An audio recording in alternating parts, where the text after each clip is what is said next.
কলকাতা খবর পড়ছি সুরিতা সাহা। বিশেষ খবর। ফ্রান্সের এভিয়ন শহরে আজ 52তম G7 শিখর সম্মেলনে অংশ নিচ্ছেন প্রধানমন্ত্রী নরেন্দ্র মোদী। ওমান উপকূলে মর্মান্তিক সামুদ্রিক দুর্ঘটনার পর 21 জন ভারতীয় নাবিক নিরাপদে দেশে ফিরে এসেছেন। রাষ্ট্রসংঘের নিরাপত্তা পরিষদের সম্প্রসারণ অস্থায়ী সদস্যদের মধ্যেই সীমাবদ্ধ থাকলে প্রকৃত সংস্কারের প্রচেষ্টা ব্যর্থ হবে বলে জানিয়েছে ভারত। পশ্চিমবঙ্গে আসন্ন বিধানসভা অধিবেশনের আগে আজ সর্বদলীয় বৈঠক বসতে চলেছে।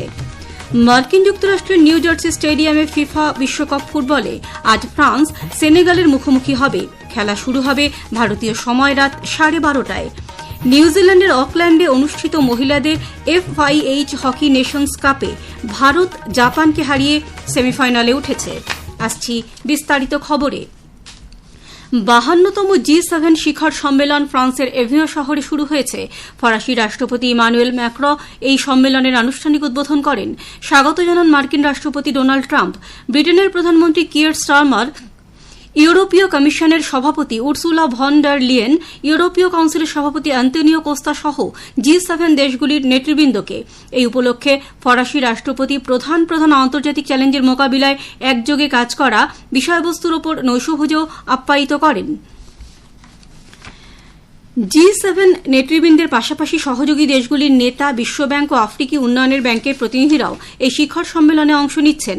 3 দিনের এই সম্মেলনে G7 নেতৃবৃন্দ বিশ্বব্যাপী বৈষম্য হ্রাস, প্রধান ভূরাজনৈতিক সংকট মোকাবিলায় পদক্ষেপ, সংগঠিত অপরাধের বিরুদ্ধে লড়াই জোরদার করা, শিশুদের বিভিন্ন সমস্যার মোকাবিলা এবং বেআইনি অর্থ আদান প্রদান নিরসনের লক্ষ্যে আলোচনা চালিয়ে যাবেন বলে আশা করা হচ্ছে। এদিকে প্রধানমন্ত্রী নরেন্দ্র মোদী G7 শীর্ষ সম্মেলনে অংশ নিতে আজ এভিয়ন পৌঁছবেন। ফরাসি রাষ্ট্রপতি ইমানুয়েল ম্যাক্রঁ আনুষ্ঠানিকভাবে তাকে স্বাগত জানাবেন। সম্মেলনের বিষয়বস্তু নতুন অংশীদারিত্ব গড়ে তোলার পাশাপাশি আন্তর্জাতিক সংহতির পুনর্গঠন করা। দুদেশ সফরে তৃতীয় পর্যায়ে এই সম্মেলনের ফাঁকে প্রধানমন্ত্রী কানাডার প্রধানমন্ত্রী মার্ক কার্নি, ব্রিটেনের প্রধানমন্ত্রী কিয়ার স্টারমার ও সংযুক্ত আরব আমিরাতের প্রেসিডেন্ট শেখ মোহাম্মদ বিন জায়েদ আল নাহিয়ানের সঙ্গে দ্বিপাক্ষিক বৈঠকে মিলিত হবেন। পরে তিনি ফরাসি রাষ্ট্রপতির দেওয়া এক নৈশ ভোজ সভাতেও যোগ দেবেন। ইমানুয়েল ম্যাক্রোর আমন্ত্রণে শ্রী মোদীর এই সফর। উল্লেখ্য, এই নিয়ে টানা 13 বার ভারত G7 শীর্ষ সম্মেলনে অংশ নিচ্ছে। প্রধানমন্ত্রী নরেন্দ্র মোদীও টানা 7 বার যোগ দিচ্ছেন সম্মেলনে। এর আগে স্লোভাকিয়ার রাষ্ট্রপতি পিটার পেলিগ্রিনি প্রধানমন্ত্রী নরেন্দ্র মোদীকে সে দেশের সর্বোচ্চ রাষ্ট্রীয় সম্মান the order of the white double cross first ক্লাসে ভূষিত করেছেন। এই সম্মান গ্রহণ করে প্রধানমন্ত্রী এজন্য স্লোভাক রাষ্ট্রপতি, তার সরকার এবং স্লোভাকিয়ার জনগণকে ধন্যবাদ ও কৃতজ্ঞতা জানান। তার এই সম্মান ভারতের 140 কোটি মানুষের প্রতি যথাযথ সম্মান প্রদর্শন এবং ভারত ও স্লোভাকিয়ার বন্ধুত্বের নিদর্শন বলেও শ্রী মোদী উল্লেখ করেন। ওমান উপকূলে ঘটা মর্মান্তিক সামুদ্রিক দুর্ঘটনার পর MT সেত্তেবেলো জাহাজে 21 জন ভারতীয় নাবিক নিরাপদে দেশে ফিরে এসেছেন। ওমানের মাস্কাটে অবস্থিত ভারতীয় দূতাবাস আজ জানিয়েছে, উদ্ধার হওয়া নাবিকদের সঙ্গে দেশে ফেরার আগে রাষ্ট্রদূত তাদের সঙ্গে কথা বলেন ও তাদের শুভেচ্ছা জানান। এই কঠিন পরিস্থিতির মধ্যেও ভারতীয় নাবিকদের মানসিক শক্তির প্রশংসা করা হয়েছে। উল্লেখ্য, পালাউর কাছে পতাকাবাহী জাহাজ MT সেত্তেবেলো ওমানের শহর উপকূল থেকে প্রায় 30 নটিক্যাল মাইল দূরে থাকার সময় আক্রান্ত হয়। এই মর্মান্তিক ঘটনায় 3 নাবিক প্রাণ হারান। ভারত সতর্ক করে দিয়ে বলেছে, নিরাপত্তা পরিষদের সম্প্রসারণ অস্থায়ী সদস্যপদের মধ্যেই সীমাবদ্ধ থাকলে প্রকৃত সংস্কারের প্রচেষ্টা ব্যর্থ হয়ে যাবে। রাষ্ট্রসংঘে ভারতের স্থায়ী প্রতিনিধি রাষ্ট্রদূত হরিশ পর্বতানেনি নিরাপত্তা পরিষদের সংস্কার বিষয়ক আন্তঃসরকারি আলোচনা সভায় বক্তব্য রাখতে গিয়ে বলেন, নিরাপত্তা পরিষদের স্থায়ী 5টি সদস্য দেশের সিদ্ধান্ত গ্রহণের পরিকাঠামোয় পরিবর্তন জরুরি। নিরাপত্তা পরিষদের সম্প্রসারণ পদ্ধতি শুধুমাত্র অস্থায়ী সদস্যদের মধ্যে সীমাবদ্ধ থাকলে পরিস্থিতির বিশেষ কোনো পরিবর্তন হবে না। হরিশ পর্বতানেনি বলেন, ভারত বরাবরই নিরাপত্তা পরিষদের স্থায়ী সদস্য পদের পরিবর্তন আনার কথা বলেছে। ভেটো ক্ষমতা কেবলমাত্র 5টি স্থায়ী সদস্য চীন, মার্কিন যুক্তরাষ্ট্র, রাশিয়া, ব্রিটেন এবং ফ্রান্সের মধ্যে সীমাবদ্ধ থাকলে পরিবর্তিত বিশ্ব পরিস্থিতিতে অর্থবহ হয়ে উঠবে না।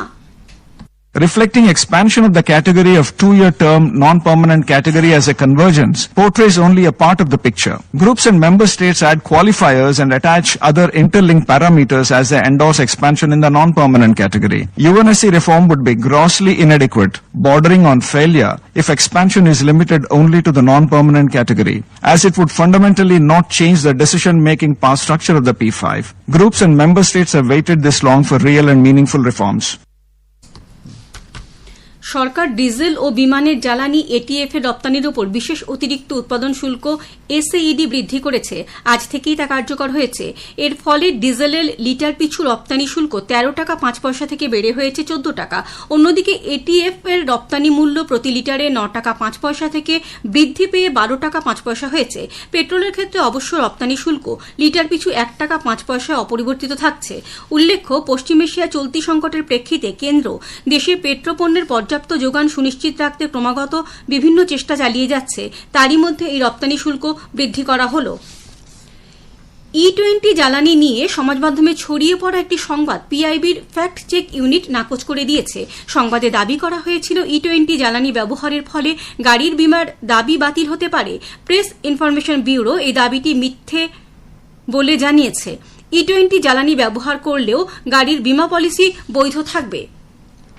লোকসভার অধ্যক্ষ ওম বিড়লা গণতন্ত্রে সাধারণ মানুষের বৃহত্তর অংশগ্রহণের গুরুত্বের ওপর জোর দিয়েছেন। নতুন দিল্লিতে বিকশিত ভারত যুব সংসদ 2026-এর অংশগ্রহণকারীদের সঙ্গে মতবিনিময় করতে গিয়ে শ্রী বিড়লা বলেন, ভারতের সাংস্কৃতিক ও ভৌগোলিক বৈচিত্র্যের মধ্যে বিশ্বের বিপুল জনসংখ্যার দেশ ভারত স্বাধীনতার পর বৃহত্তম গণতান্ত্রিক দেশ হিসেবে আত্মপ্রকাশ করেছে। তিনি বলেন, গণতন্ত্র দেশের কর্মসংস্কৃতি ও চিন্তাভাবনার অবিচ্ছেদ্য অংশ হয়ে উঠেছে। দেশের ভবিষ্যৎ গড়ে তুলতে এবং বিকশিত ভারতের লক্ষ্য অর্জনে গণতন্ত্রের নাগরিকের স্বতঃস্ফূর্ত এবং সর্বজনীন অংশগ্রহণ অত্যন্ত প্রয়োজনীয়। ক্রীড়া ও যুব বিষয়ক মন্ত্রক নতুন দিল্লিতে আজ বিকশিত ভারত যুব সংসদের আয়োজন করতে চলেছে। লোকসভার অধ্যক্ষ ওম বিড়লা জাতীয় স্তরে এই যুব সংসদের উদ্বোধন করবেন। কেন্দ্রে এনডিএ সরকারের 12 বছর পূর্তিতে আজ শুনবেন একটি বিশেষ আলোচনা, শিল্প, সংস্কৃতি, ভাষা ও ভারতীয় ঐতিহ্যের প্রসারে কেন্দ্র। পূর্বাঞ্চলীয় সংস্কৃতি কেন্দ্র ইজেডসিসির অধিকর্তা আশিস কুমার গিরি এবং গৌড়ীয় নৃত্য বিশেষজ্ঞ অধ্যাপক ড মহুয়া মুখার্জির সঙ্গে কথা বলেছেন কাশফিন নাহার। আকাশবাণী সংবাদ বিভাগ প্রযোজিত 30 মিনিটের এই বিশেষ অনুষ্ঠানটি শোনা যাবে আজ রাত 10টায় গীতাঞ্জলির প্রচার তরঙ্গ, ডিটিএইচ বাংলা পরিষেবা ও সোশ্যাল মিডিয়া প্ল্যাটফর্মে। এ খবর আপনারা শুনছেন আকাশবাণী কলকাতা কেন্দ্র থেকে। আমাদের সংবাদ শোনা যাবে ইউটিউব চ্যানেল আকাশবাণী সংবাদ বাংলা, ফেসবুক ও ইনস্টাগ্রাম আকাশবাণী সংবাদ কলকাতা এবং এক্স হ্যান্ডেল AIR নিউজ কলকাতাতে। পশ্চিমবঙ্গে আসন্ন বিধানসভা অধিবেশনের আগে আজ সর্বদলীয় বৈঠক বসতে চলেছে। অধ্যক্ষ রথীন্দ্রনাথ বসুর পৌরোহিত্যে বিধানসভার প্ল্যাটিনাম ভবনে দুপুর 2টোয় এই বৈঠকে উপস্থিত থাকার জন্য সরকার ও বিরোধী পরিষদীয় সব দলকে আমন্ত্রণ জানানো হয়েছে। এই বৈঠকের পরে কার্য উপদেষ্টা কমিটির বৈঠক বসবে।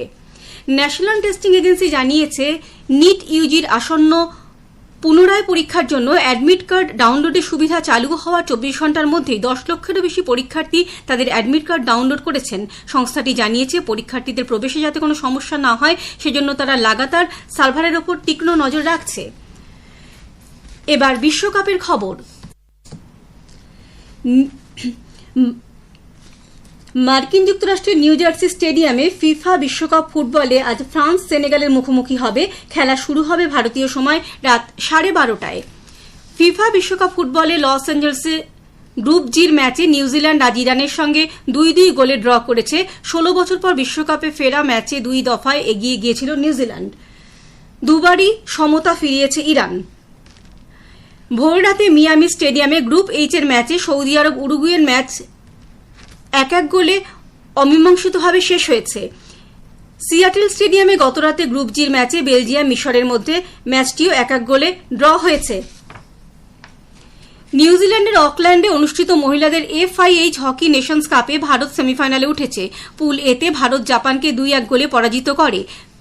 অন্যদিকে পুরুষদের হকিতে ভারত জার্মানির মুখোমুখি হবে। এর আগে ভারত প্রথম ম্যাচে নেদারল্যান্ডের কাছে 2-3 ব্যবধানে হেরে যায়। শেষ করার আগে খবরের বিশেষ কিছু অংশ আরও একবার। ফ্রান্সের এভিও শহরে আজ 52তম G7 শিখর সম্মেলনে অংশ নিচ্ছেন প্রধানমন্ত্রী নরেন্দ্র মোদী।